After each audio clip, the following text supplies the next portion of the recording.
Video में हम सीखेंगे कि कोई समांतर श्रेणी किस तरह से बनाई जा सकती है।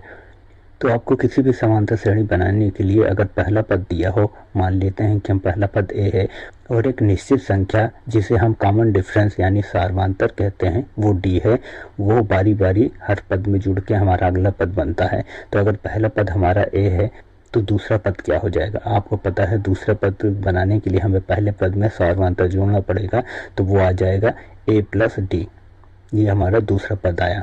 फिर अगर हमें तीसरा पद बनाना है तो क्या हो जाएगा, वो हो जाएगा तीसरा पद बराबर दूसरा पद प्लस सर्वांतर। तो दूसरा पद हमारा है ए प्लस डी है, इसमें डी जुड़ जाएगा तो आ जाएगा ए प्लस टू डी।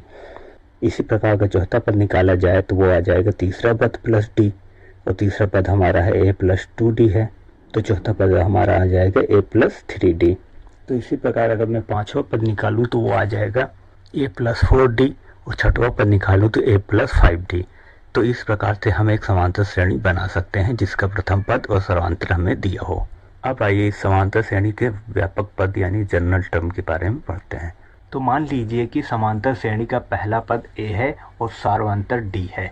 तो आपको पता है कि सार्वंतर क्या होता है कि हर पद का जो अंतर है वो हमारा सर्वांतर होता है, तो वो हमारा डी है।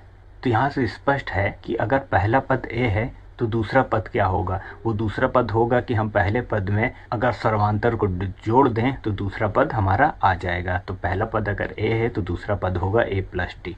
फिर तीसरा पद क्या होगा, वो तीसरा पद होगा कि दूसरे पद में हम सर्वांतर जोड़ दें तो तीसरा पद आ जाएगा। तो हो जाएगा तीसरा पद बराबर दूसरा पद प्लस डी, और दूसरा पद है हमारा ए प्लस डी, इसमें डी जोड़ देंगे तो आ जाएगा ए प्लस टू डी।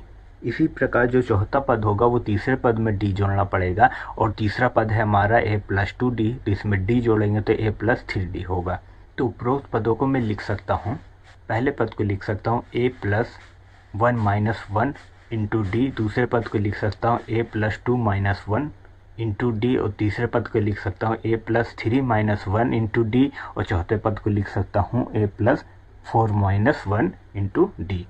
तो इसी प्रकार से अगर मुझे इस श्रेणी का nवां पद निकालना हो तो वो क्या हो जाएगा, वो हो जाएगा टी एन बराबर A plus N minus one into D. उपरोक्त में आप देख रहे थे कि पहले पद में ए प्लस वन माइनस वन था, और दूसरे पद में दो माइनस वन था, तीसरे पद में तीन माइनस वन था, और चौथे पद में चार माइनस वन था। तो nवें पद में n माइनस वन होगा, ये हमें समझ में आ रहा है। तो nवां पद का फार्मूला जो आया वो आएगा टी एन बराबर A plus N minus one D.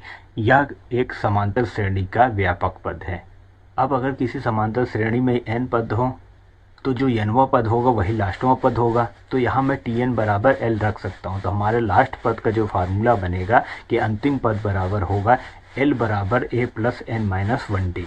अब आइए इस फार्मूले पर आधारित एक प्रश्न करते हैं। प्रश्न कहता है कि श्रेणी 2, 4, 6 डैश डैश डैश 50 का 15वां पद ज्ञात कीजिए। तो हमारी दी गई श्रेणी का पहला पद 2 है, तो ए बराबर 2 हो जाएगा। और सार्वंतर यानी पदांतर क्या होगा, पदों का अंतर। तो हमारे दूसरे पद में पहले पद को घटाएंगे तो हमारा डी का मान आ जाएगा। तो डी बराबर हो जाएगा T2 माइनस T1, और T2 का मान 4 है, 4 माइनस 2 बराबर 2। तो हमारा डी का मान क्या आया, 2 आया। अब हमें क्या निकालना है, 15 पद निकालना है। तो 15 पद का मतलब होता है T15, और T15 का ही मान हमें निकालना है। मगर हमें पता है कि इस किसी भी समांतर श्रेणी का जिसका प्रथम पद A है और सार्वंतर D है, तो उसके nवें पद का व्यापक पद क्या होता है वो हमें पता है, वो होता है Tn बराबर A plus N minus one d. तो यहाँ से अगर मुझे 15वां पद निकालना हो तो T15 निकालने के लिए मैं क्या करूँगा कि n की जगह 15 रख दूंगा, और a और d का मान पता है। तो अगर मैं T15 निकालूं तो T15 बराबर हो जाएगा, a के मान 2 रखूंगा, 2 प्लस n की जगह 15 रखूंगा तो 15 माइनस वन इंटू, और d का मान भी 2 है तो 2 रख दूंगा। अब इसको सॉल्व करेंगे तो 2 प्लस 15 माइनस वन 14 होता है, 14 दूनी 28, तो 2 प्लस 28 बराबर होगा 30। तो इस श्रेणी का 15वां पद 30 है।